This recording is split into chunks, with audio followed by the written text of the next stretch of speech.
Hi, I'm Fanironic, and welcome to Design Bytes. Occasionally I like to take a shot at designing game systems for games I particularly enjoy playing. It's a great way to practice game design theory, and today the game we will discuss is Mortal Online 2.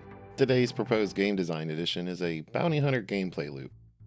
As it stands before posting this video, Mortal Online 2 currently does not have a bounty hunter gameplay loop. With that in mind, I thought it would be fun to design one, so let's get right at it. Introduction.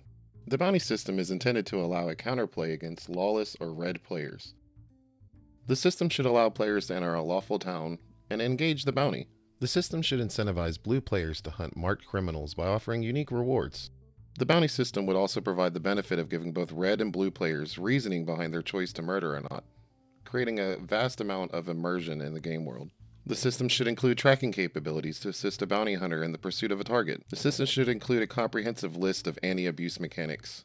As a bounty hunter, you're able to experience the thrill and excitement of chasing dangerous criminals in an attempt to bring them to justice for their crimes. On the opposing side, as a criminal, you'll experience the challenge of defending yourself from those who seek justice and a new sense of meaning to your actions. Above all else, the system should be fun for both sides. Bounty Hunter Loop. In order to facilitate the bounty hunter system, a point of interest will be needed in each town. This point of interest should serve as both a hub for bounty hunters and a scorecard for lawful and lawless players alike. Once a player interacts with the point of interest, they should be presented with a leaderboard. This leaderboard should display the top hunters and the most wanted criminals of Nave. Players can be sorted in this bounty list by how many murder counts they have and how many successful bounties they've completed. Bit of a caveat here, I would suggest that we leave the exact totals hidden. This helps keep the amount of farming simply for a number to a minimal. It would incentivize people farming their friends, say, for a higher murder count or an alternate account for murder counts. It would keep that down to much more of a minimum. It's also safe to say here that you're going to need somebody with no murder counts, right? A player then selects a new bounty. The system will select from a pool of all active criminals online in Nave. Once a player is provided a new bounty, the player receives a calling stone with the decided target. A calling stone is an activatable item with a 30-minute cooldown. Next step, tracking players. Due to the vast size of Nave, there will be some necessary mechanics to assist players in locating a target. This is where a calling stone comes into play. A calling stone is an enchanted ruined rock. This rock will vibrate or glow when near your target. This can be alerted to the player via an FPS-style directional hit marker, such as when you're being shot from the back, the red glow that appears in the direction the bullet is coming from.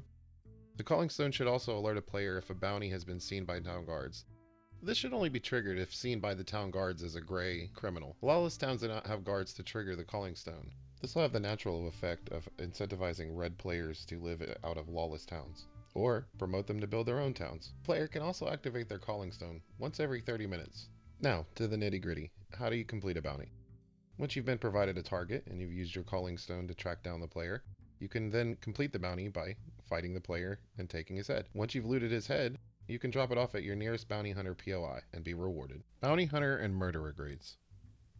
Bounty hunters and criminals alike should be sorted into various skill levels.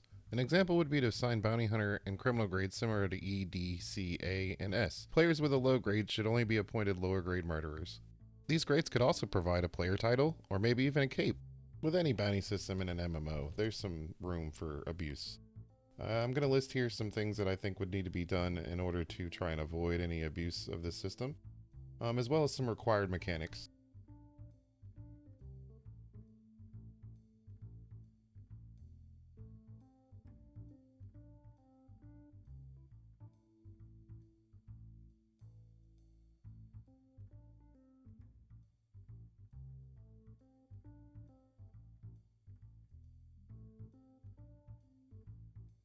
Summary and conclusion. In conclusion, a bounty system of this format would dramatically improve the gameplay loop of many players. Players who are murdered will feel less vulnerable and helpless. People who commit murder will now have their own gameplay loop.